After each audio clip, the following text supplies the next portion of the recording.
Les combats sont généralement le résultat d'une action bloquée, mais ils peuvent aussi résulter d'une action réussie qui avait comme effet de forcer un combat, ou encore être déclenchée par l'effet d'une autre carte jouée. Ni les vampires en torpeur, ni ceux de la Uncontrolled Region ne peuvent entrer en combat. Deux minions contrôlés par le même Methuselah ne peuvent jamais entrer en combat l'un contre l'autre.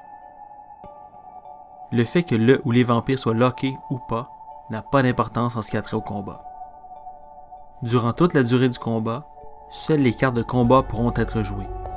Contrairement à la limite imposée au Action Modifier et au Reaction, il n'y a pas de limite à la quantité de cartes de combat identiques que l'on pourra jouer dans un même round, à moins évidemment qu'il y ait une indication contraire. De façon générale, les combats ne sont composés que d'un seul round, mais il est possible qu'un combat en ait plusieurs. Chacun de ces rounds sont divisés en étapes distinctes. L'étape Before Range, Determine Range, Before Strike, Strike, Damage Resolution, Press et l'étape End of Round. Ces 7 étapes seront jouées lors de chaque round de combat. Pour plus précision, chacune d'elles fera l'objet d'une vidéo. Par défaut, lors de chacune des étapes d'un round, c'est toujours le minion actif qui annonce en premier. En d'autres termes, c'est lui qui est toujours le premier à jouer ses cartes et qui annonce ses intentions avant l'opposant.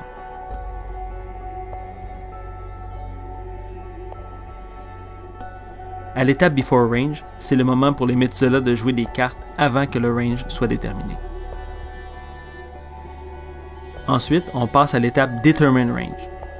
Lors de cette étape, les joueurs auront la possibilité de jouer des cartes de maneuver pour déterminer si le round se déroulera à close range ou à long range. À l'étape Before Strike, c'est le moment pour les Methuselah de jouer des cartes avant que les strikes soient choisis.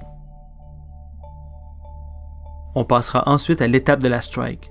Chaque vampire devra choisir une strike, c'est-à-dire choisir comment chacun souhaite faire de dégâts à l'autre. Ceux-ci pourront choisir entre une hand strike, une strike parmi celles proposées par leur carte de combat, ou encore utiliser un de leurs équipements qui propose une strike. Normalement, les vampires ne peuvent déclarer qu'une seule strike par round, mais certaines cartes permettent d'en déclarer plus d'une. Il en sera question plus en détail lors de la vidéo dédiée à l'étape de la strike. Après avoir choisi leur strike, on passera à l'étape du Damage Resolution. C'est à ce moment que chacune des strikes choisies précédemment feront leurs effets.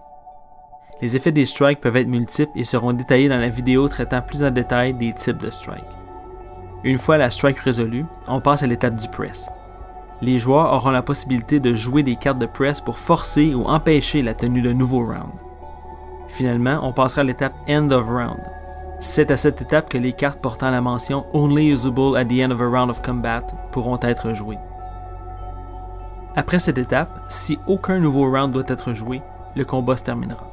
Il est à noter que puisque les combats font partie intégrante de l'action en cours, qu'elle ait été bloquée ou non, les Action Modifiers tels que Free Drive ou encore des réactions comme Cardinal Sin Insubordination pourront toujours être jouées, même après le combat.